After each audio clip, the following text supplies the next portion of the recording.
മാതാപിതാക്കളെ മാപ്പ് ഇനി അങ്ങോട്ട് തന്നിട്ട കൂത്ത് മുന്നം മറന്നൊരു പോക്ക് ഗുണപാഠങ്ങളോ മതിയാക്ക് ഇത് എൻ പാത എന്നധികാരം വഴി തെറ്റാനും ഉണ്ടവകാശം സുഖ സന്തോഷമാണ് പ്രധാനം ഇനി മറ്റേതുമില്ല വിചാരം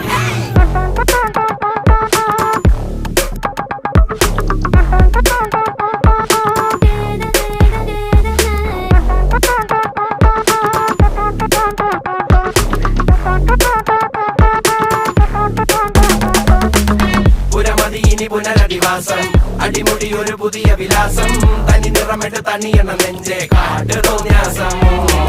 കിതക്കിതക്കണ പെടക്കണ ശ്വാസം ചെവികളിൽ ഇനി അരുതുപദേശം തനി നിറമിട്ട് തണിയണ നെഞ്ചെ കാട്ടു തോന്യാസം ചട്ടപ്പാച്ചിലാണടി പതറുകയില്ല നേടി സ്വാതന്ത്ര്യം മുഖ്യൻ താഴെ വന്നൊരു ചെറുപൊടി മീശയിൽ ആത്മവിശ്വാസം കാണും